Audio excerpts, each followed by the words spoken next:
The title of this video is going to seem obvious. So you're responsible for the growth in intimacy, in love, in your relationship.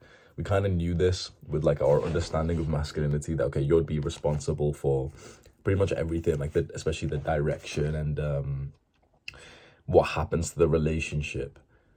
But I think it goes so much deeper than that. So this is chapter, what is it? This book is blowing my mind, honestly. This is chapter 48 of The Way of the Superior Man. I'm reading it every single morning, and the more that I'm reading it with like direct notes and everything and really like picking my brain to think of it, I'm like, there is so much to learn from this. Like, I read this book the first time, didn't really understand it, understood like one little bit, stopped reading it and everything, and then one lesson of it just kept on coming back into my mind. Ended up reading it again. So this is all like a year and a half ago. Ended up reading it again, understood a little bit more. Okay, this book's actually like, it's okay, whatever. It's, a couple of chapters are nice, whatever. But a lot of it's just like weird. Like the way he writes is just weird. It's just like, do you know what I mean? And literally just slowly and surely, the more that I recap it and the more that I really like follow what I've learned here, it's like, it's opening up a life and experiences that I genuinely didn't even know were possible.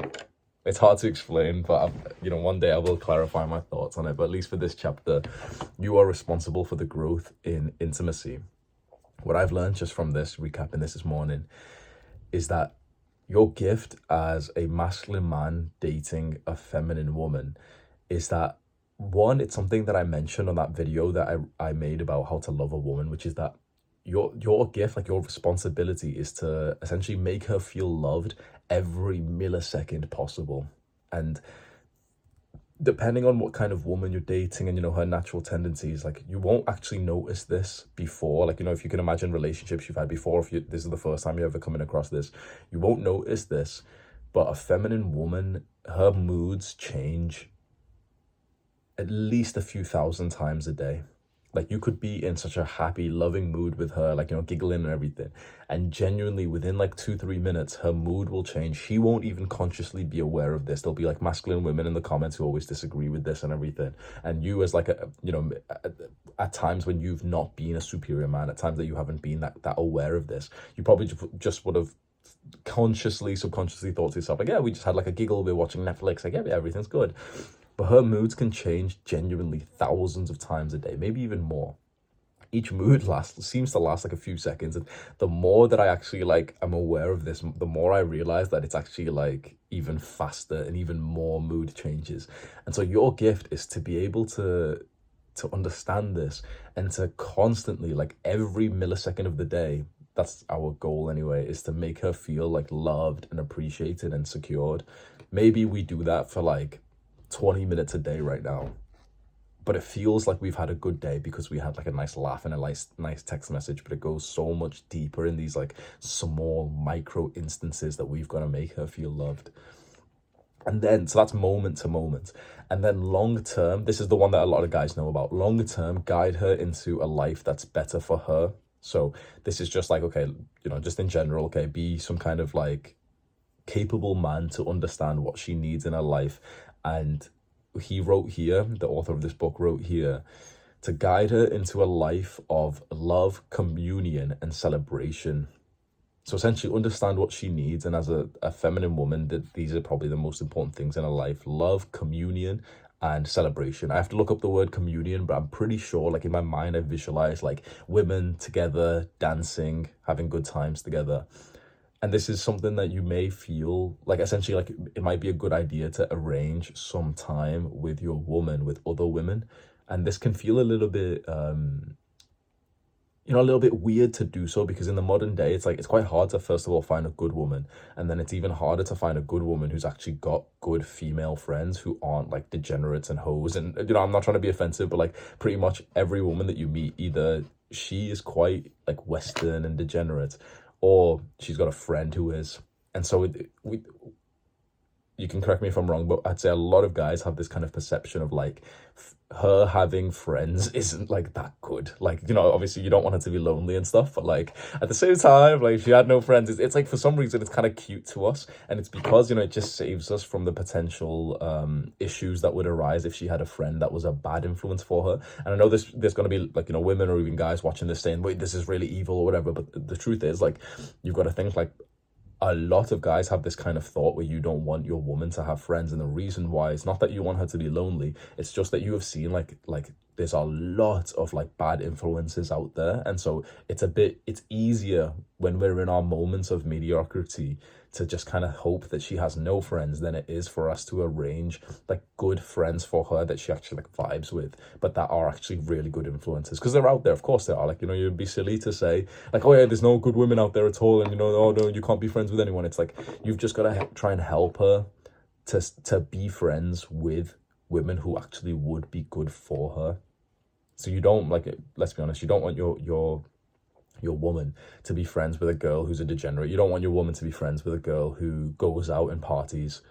People sometimes get sensitive about this, oh no, but it's just friends. But it's like you're the average of the 5 people you spend time with. And so you, like, for example, if your woman has a friend who genuinely is like a really good woman, like her friend is, why not arrange some kind of time for them to do something? Why not invite her friend as well to like do something together, so that, you know, she gets, like, your woman gets to spend more time in like her feminine energy, laughing and giggling and everything. And you should always promote that time, which personally for me, I've always struggled with, because up until recently, like, you know, I was one of those quite insecure guys of like not wanting your woman to have any friends, just because it's easier to say that than it is to try and, like, you know, try and figure out if her friends are actually good people. Because most of the, like, the women I dated when I was younger and I was in, you know, the student lifestyle and a party lifestyle, it's like her friends are going out to party and to get guys, and so they're going to encourage your girl to do the same thing. And so it was always easier for me to just kind of almost, you know, I'd never admit this out loud back then, but like it was easier for me to almost act in a way to pull her away from her friends so she was just mine.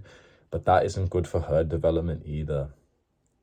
I think the superior man will find a way to navigate all this. Will find a way that she's not lonely, that she has good women around her that she can like laugh with and dance with and, you know, like giggle with and conversate with. And that's something that we've just got to try and figure out. And of course it's hard because, you know, just finding a good woman in the first place is very difficult. So finding her like another few friends that she can like dance with and stuff is even harder. But it's just something you should just bear in mind, that like level 1 is like getting a girl who literally is like lonely, has no bad female friends. That's pretty nice. But you want her to actually have like a good social life. I'm not talking, certainly not a social life that involves drugs, that, you know, she's got a friend who she goes out drinking with, and like they dress up nice when they're going out and they're pretty much flirting with guys, but they won't, you know, you don't want that kind of like friend in her life. But this is very important, because this is something that most guys won't ever really speak about or try and like arrange for their woman to have. There's a quote that I like from this chapter: to offer this masculine gift, you must cultivate your sense of daily practice. You must practice daily the art of feeling through your fear, feeling to your edge, and then living just beyond your edge. The first like sentence is so simple to understand. Okay, so to give her the gift of, like, you know, your direction, you must cultivate your sense of daily practice. So like, okay, yeah, self-improvement. But then this next bit's so interesting. It's kind of hard to grasp. You must practice daily the art of feeling through your fear, feeling to your edge, and then living just beyond your edge. I'm not 100% sure of, like, you know, what to understand of that.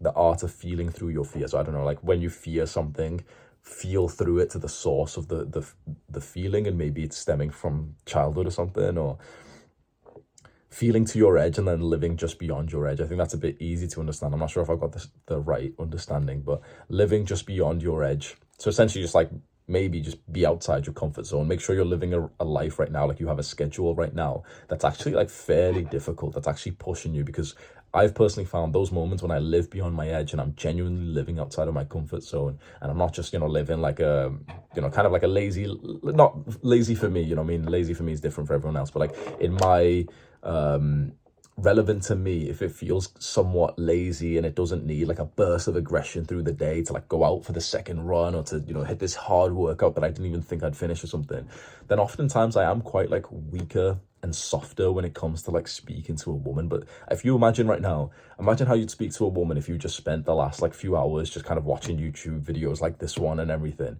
and then compare that to if you just randomly got the thought, fuck it, I'm gonna go outside and do some sprints right now. I'm gonna go literally sprint for like, you know, do like 50 laps of a sprint. And imagine how you'd like how direct you'd speak to her after that, how much more like masculine you'd be. So maybe that's what it is. Live just beyond your edge, and you'll be able to give more gifts of direction to your woman. So in return for this, then what we should expect back is her gift. So our gift is the direction, the growth of, you know, like her and just the relationship. But her gift is way more to do with affection and physical intimacy and energy. Her gift is bringing you into the present moments, into your body and out of your mind. So her gift seems to be a lot to do with like just presence and mindfulness, that we are the ones who direct the relationship, and she is the one who pulls you out of your overthinking mind and into your body, into a time when you've got like no thoughts in your mind and you're totally present. Like she's the best meditation you could have. And this apparently, like when you've merged it together, is what will bring us to the next level of like spiritual love, which I don't really understand yet, but maybe we will one day. This is a quote again. When you can simply be with your body and your woman, fully present without pulling away into your head of separation, then the boundaries begin to dissolve in the openness of your loving. So no idea what that means just yet, but I'm assuming, okay, that if you give your gift to her, if she gives her gift to you, it will somewhat feel like it's unlocked, or it's destroyed some kind of barrier that you had between you, which you didn't even realize was there just yet. So if you think you're close to your woman already, this is probably going to bring you to a level of closeness that you didn't even like realize you were missing. Give her your gift of direction and mood. Give her your gift of direction and mood penetrating love. Receive her gift of presence and bodily energy. And that mutual exchange in a moment of like presence should dissolve some kind of boundary and open you to the next level of love. And so that is being responsible for the growth in intimacy. There's another chapter, actually, the one directly after this, which sounds quite similar, which is, maybe I'll record that one in like a few days just so we don't get confused for this one. But the next chapter after this is also quite interesting. Hang on, let me show you. It's called Insist on Practice and Growth. So this one was, you are responsible for the growth in intimacy. And then chapter 49 is Insist on Practice and Growth. I'll do that whenever it comes relevant. Like I said, I'm recording these videos every single morning. Like I'm doing this genuinely for myself. Every morning I'm just recapping a chapter that like calls to me, not in order or anything. I'm just like looking through the chapter list, and whatever one seems to be relevant to me, whatever I'm thinking about, that's the one I go and reread. I really think about the examples that I've got in my mind, the memories and stuff. Then I just kind of like write like almost like a message for future Hamza with, you know, how it is relevant. And I thought to myself, oh yeah, like it'd be good to kind of teach that as well, because, you know, teaching is the best way to learn. So I was like, oh yeah, fuck it, I'll just start recording a little morning video whilst you're having like your coffee or something, and upload it to the second channel. So if you are interested, then you can learn alongside me with The Way of the Superior Man by David Dida. Still don't know how to pronounce his name. Have a good day, bro.